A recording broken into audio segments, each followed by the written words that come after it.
Hey pals, so far we've looked at the first level of our literature response model, which is composed of 5 levels of response, understanding, and meaning making. And now we're going to move on to the second level. You'll recall the big picture of the 5 levels of response. And as I said, we've already finished level 1, the factual response. Now we're moving on to level 2. And you'll see that level 2 is bold and red on this slide. And it's also bold at level 4. And this is one of the areas where I've kind of tweaked the original Brown response model. Now, you will recall at level 2, we're trying to create for students a personal connection with whatever text they are studying. And as we've talked about with reader response, sometimes that's been taken to an unreasonable extreme. I also mentioned in our first discussion of the response model that I had altered the model because level 4 was sympathetic and level 2 was empathetic, as if we could ensure that students could have an empathetic response.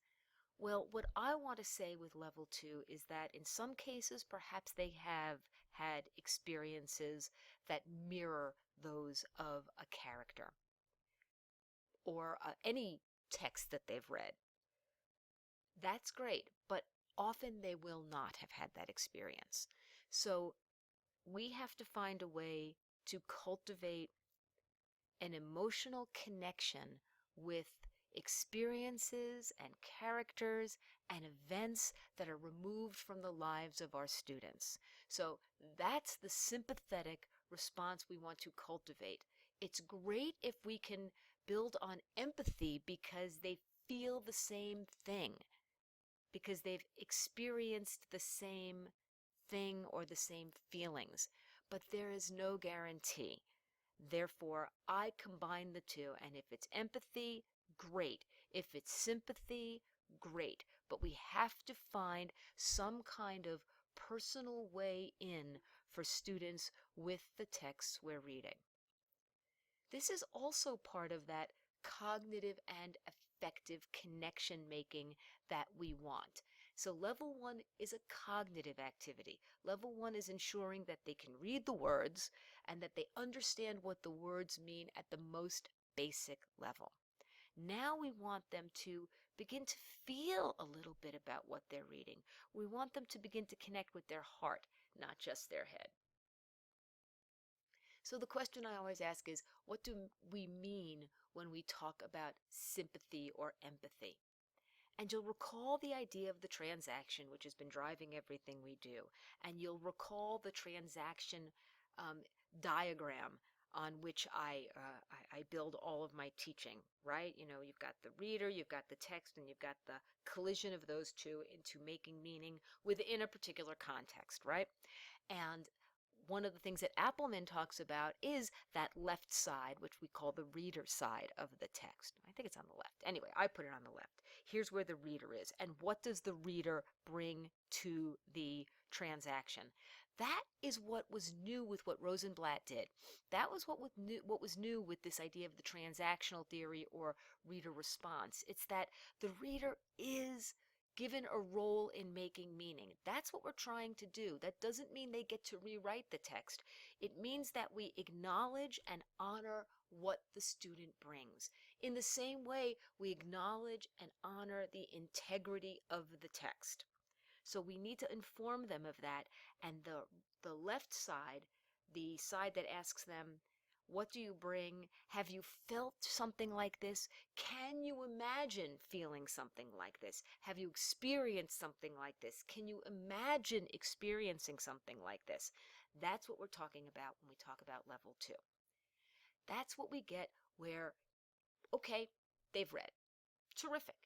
But unless they care, the entire reading experience, the entire meaning-making experience will stay at that very surface level. If we want them to engage deeply, they have to care. And we've talked about this for those of you who have been in classes with me previously. This is the text to self moment, right? Where we say, how does the text connect to you? And since students don't often feel as if their voice or their self is acknowledged in the classroom, this is the opportunity to do that for them. So let's take a look at the skills cultivated at level 2.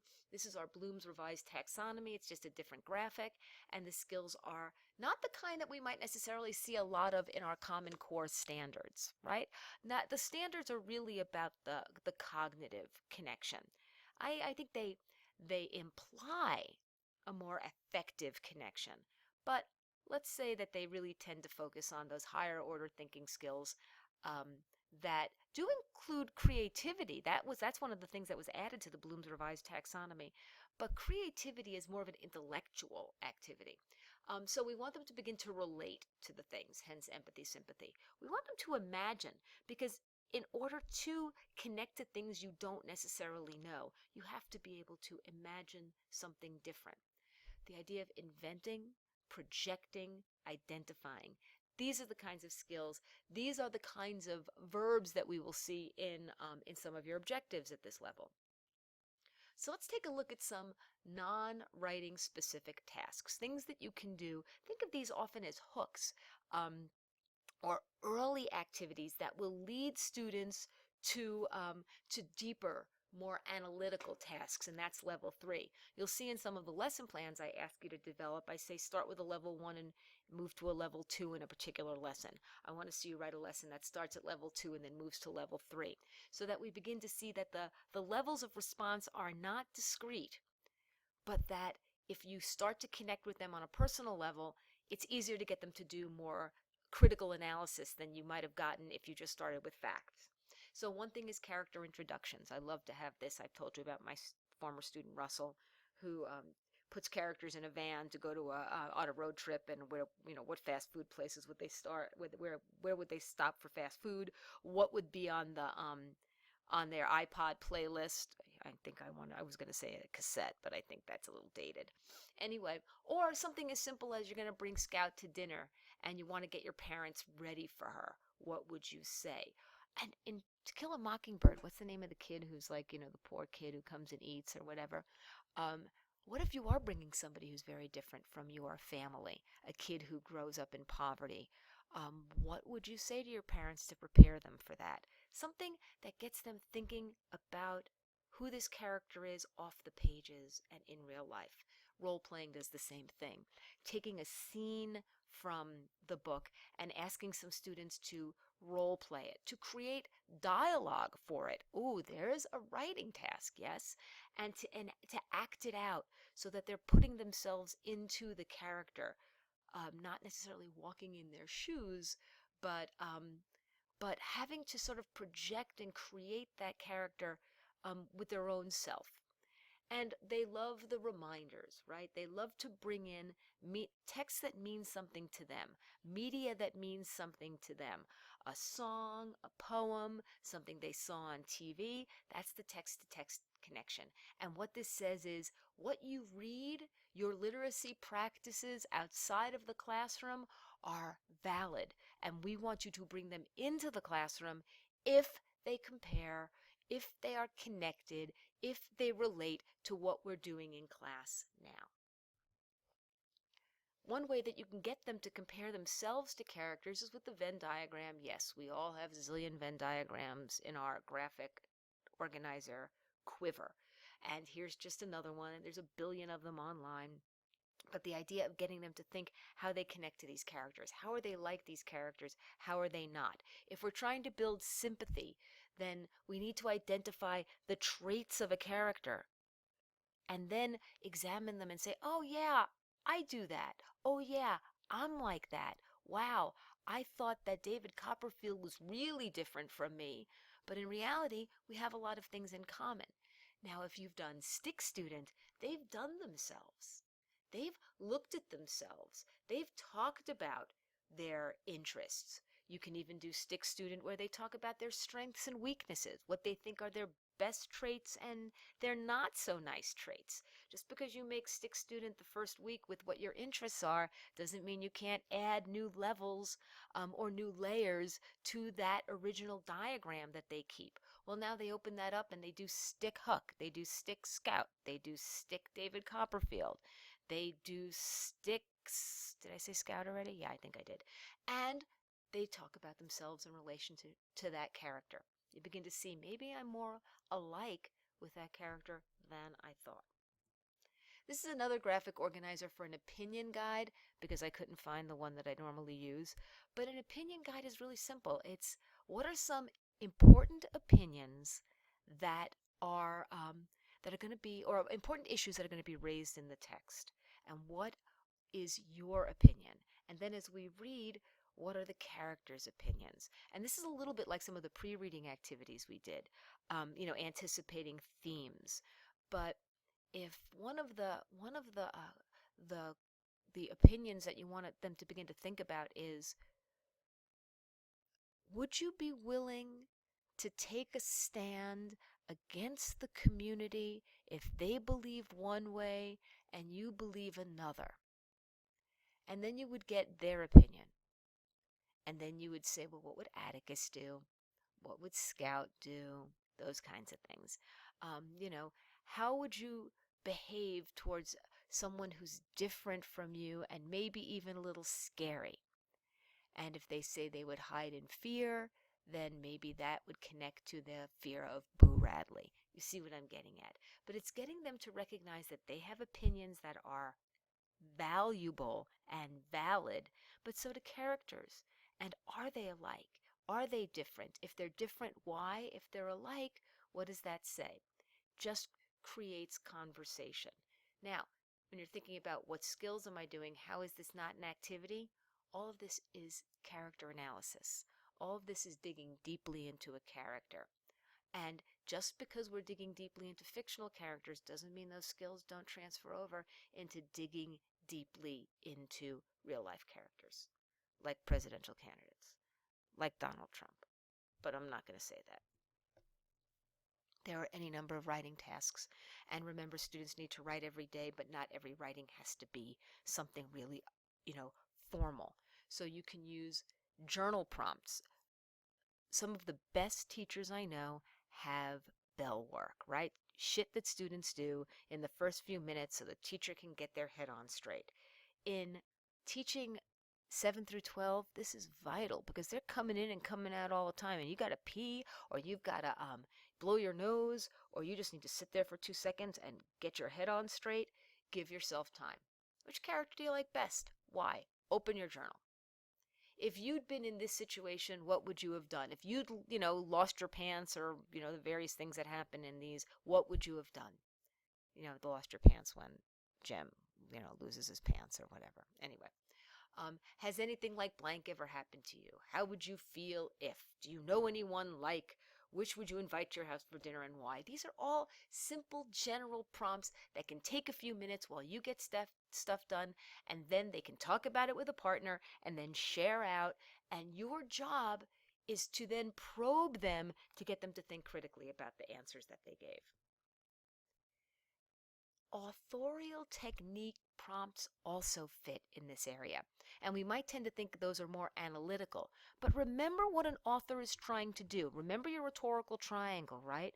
An author is trying to appeal to the audience. Remember, we always align our audience, the readers, with pathos. How do I tap their emotions? What do I do as an author to create a response in my reader?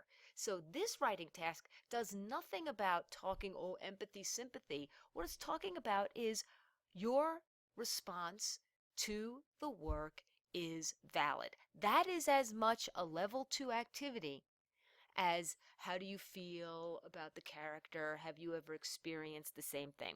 So if you're not like a touchy-feely person and you don't want to go down that road, then you can focus on how the author is getting an emotional response from you, the reader. And this really sets up discussions of authorial, the skill of an author, and authorial intention. What is it that they're looking to elicit?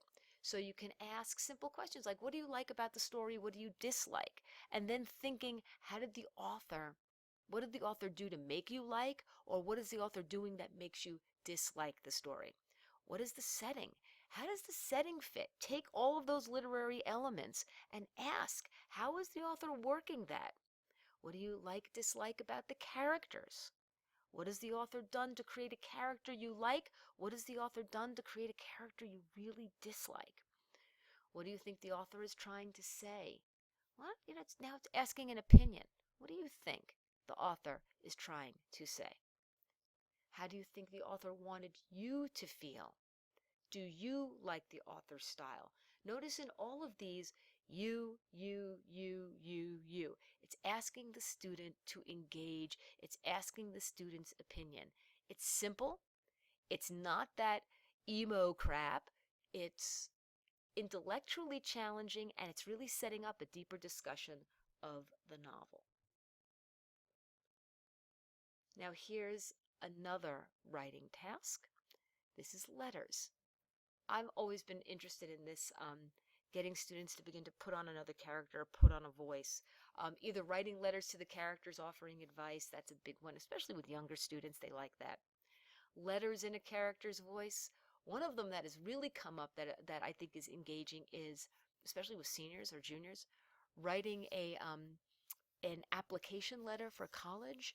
If you go online, and somebody remind me, Betsy, send me an email, that there is a site that lists, there are now standard college application questions.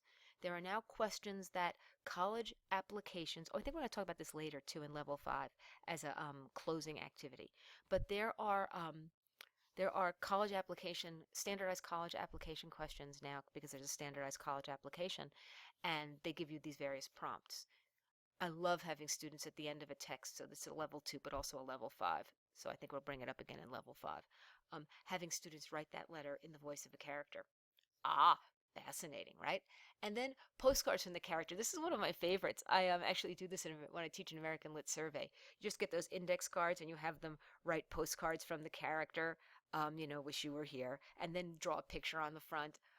I did that in my English 211, God, years and years ago, when I was teaching for the first half. So we had like Anne Bradstreet write one, and John Winthrop write one, and those kinds of things. And that's it's a fun thing, but it's getting them to, they have to justify. Remember, on all of these things in your discussion, why would they say that? Why would they believe that? See what I'm saying? So that's it's not just this fun activity, it's in the processing of it that you become the questioner to ensure that there are some skills being built with these activities. Hang on a second, I'm going to pause because I have to skip a slide. And finally, there's a writing project, something larger. At each level, I like to think about some kind of a writing project that they can do that's a little bit bigger than just a journal response. And I think one of these is telling their stories, telling a character story. There's a book by Norma Cantu called Canicula. It's one of my favorite books to teach, and I actually taught with Norma Cantu when I was at both in Laredo and in San Antonio. She moved from A&M to UT, and I moved from A&M to UT, and so we were together at both of our places. And Norma's book Canicula is well, she calls it an autobioethnography. So it's her story, but it's also the story of living on the border. And so she creates a fictional character, but that fictional character is really she. And throughout the book, there are photographs and documents. And these are documents of hers and photographs of her. And it's not this, consistent narrative. It's these vignettes that are prompted or triggered by the photograph. So there's a photograph and then a narrative underneath it. And although it'll start with a narrative about the photograph, it often spins off into something different. So the photo becomes the starting point for a reflection that is both autobiographical but also ethnographic. It's a great book. It's a wonderful book to teach. I have many copies of it. Anyway, so that became for me an activity that I would love students to do, which is telling their stories, telling a character story, so that they create their own version of Canicula in a sense. They create a picture, they find a picture, and they use that to spin off from and tell a story. And now that there's so many stills from films available online, so To Kill a Mockingbird, which I think again way better film than book. But you could take a still, and then they can begin to tell Scout's story or Jim's story or Boo's story. And so there's various tools that you can use to get them to think that way. And there's life maps where they can do a timeline of events in their lives or a timeline of events in Scout's life. Oh, think about it. That's like math. Then there's place maps where they can take, they can draw a map and put themselves, their own movements, a character's movements. You could trace the rise in those first opening pages of To Kill a Mockingbird. You could chase, how the finches made their way up from wherever to wherever. I think body maps is interesting, is where you have them draw their own body and then note their scars on it. What are the stories behind those scars? I scraped my knee, I had stitches, I broke an arm, etc., etc. And then the photos and captions or narratives that you can do that are the Norma Cantu version that I've been describing. Anyway, these are simple activities that involve a variety of skills. One of the things that your task is to say, okay, what are the skills that I can teach using these activities? I have a quiver full of cool activities. What particular skills can I highlight with each of these? And you will be doing a level 2. So I think that's it. And our next visit will be level 3.